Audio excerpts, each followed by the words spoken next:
తిరుమల లడ్డూ వివాదం రోజుకో మలుపు తిరుగుతోంది. లడ్డూ తయారీ కోసం ఉపయోగించే నెయ్యిలో జంతు వ్యర్థాలు, కొవ్వు పదార్థాలు కలిశాయని ల్యాబ్ నివేదిక స్పష్టం చేయడంతో ఈ అంశం దేశవ్యాప్తంగా కలకలం రేపుతోంది. గత వైసీపీ ప్రభుత్వ హయాంలో కల్తీ నెయ్యిని తిరుమలకు సరఫరా చేసినా చర్యలు తీసుకోలేదనే విమర్శలు వస్తున్నాయి.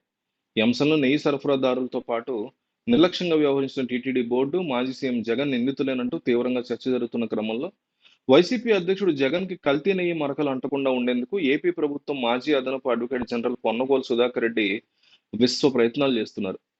దీనికి నిదర్శనమే ఆయన ఢిల్లీలో చేసిన వ్యాఖ్యలు. తన న్యాయవాద బుర్రను ఉపయోగించి నెయ్యి కల్తీకి గత వైసీపీ ప్రభుత్వానికి సంబంధం లేదని చెప్పడమే కాకుండా నెయ్యిలో పందికోలు కలవలేదని చెప్పే ప్రయత్నం చేశారు. ఒకవైపు జంతు వ్యర్థాలు, కొన్ని రకాల నూనెలతో నెయ్యిలో కల్తీ జరిగిందని ల్యాబ్ రిపోర్టులు స్పష్టం చేస్తున్న నేపథ్యంలో పొన్నవోలు వ్యాఖ్యల మీద ప్రజల నుంచి తీవ్ర విమర్శలు వస్తున్నాయి. జరిగిన పొరపాటుకి చింతించకుండా ఈ తప్పులకు బాధ్యత వహించాల్సిన వ్యక్తులను ఆయన వెనకేసుకురావడం ఆశ్చర్యాన్ని కలిగిస్తోంది. తిరుమలకు సరఫరా చేసేటువంటి నెయ్యిలో పంది కొవ్వు కలిపారని చెప్పడం హాస్యాస్పదమని పొన్నవోలు సుధాకర్ రెడ్డి తెలిపారు. తిరుమలకు సరఫరా చేసే నెయ్యి ఖరీదు కిలో రూ. 350 అందులో 1400 విలువ చేసే పంది కొవ్వును ఎట్లా కలుపుతారని ప్రశ్నించారు. మార్కెట్లో పంది కొవ్వు ధర 400 నుంచి 1400 ఉందని చెప్పారు. నెయ్యి కంటే ఖరీదైన వస్తువులో కల్తీ ఎలా చేస్తారని, రాగితో బంగారం కల్తీ చేయొచ్చని, బంగారంతో రాగిని కల్తీ ఎట్లా చేస్తారని ప్రశ్నించారు. ఇలా చెప్పడం ద్వారా పంది కొవ్వును ఆయన బంగారంతో పోల్చే ప్రయత్నం చేశారు. నెయ్యిలో పంది కొవ్వు కలిసిందని చెప్పడం అవివేకం అని చెప్పుకొచ్చారు. అదే సమయంలో కల్తీ జరిగిందని చెప్తున్న నెయ్యిని ప్రసాదాల తయారీలో వాడలేదని పొన్నవోలు చెప్పారు. ఒకవైపు కల్తీ జరగలేదంటూనే మరోవైపు నెయ్యి కల్తీ జరిగిందంటూ ఆయన చెప్పడం పలు అనుమానాలకి తావిస్తోంది.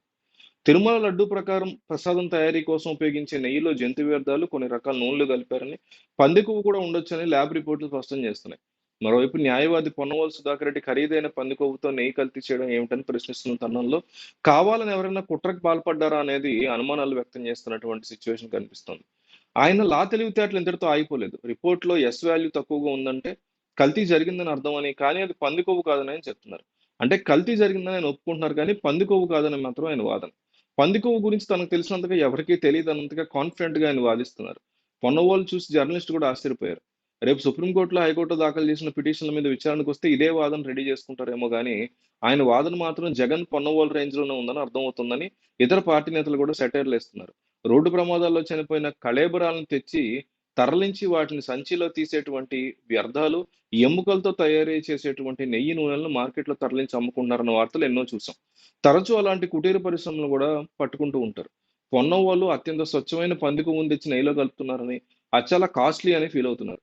మొత్తంగా పొన్నవోలు సుధాకర్ రెడ్డి తన వాదనలతో మంట పుట్టించడం ఖాయంగా కనిపిస్తుంది. ఈ అంశంలో మీ సపోర్ట్ ఎవరికి? పొన్నవోలుకా లేదా చంద్రబాబుకా? క్లియర్ కట్‌గా ఆ పేరు మీరు కింద రాయండి. మీరు ఎవరి పేరు రాస్తే ఆంధ్రప్రదేశ్ ప్రజలు ఈ అంశంలో, ఈ వాదనలో వాళ్ళ వైపే ఉన్నారని అర్థం. కాబట్టి పొన్నవోలు అని రాయండి, లేదా సీబీఎన్ లేదా చంద్రబాబు అని రాయండి. ప్రజలు ఏమనుకుంటున్నారో టీటీడీకి తెలియాలి, మిగతా ప్రజానీకానికి తెలియాలి. కాబట్టి బాధ్యతాయుతంగా కంపల్సరీ రాయండి.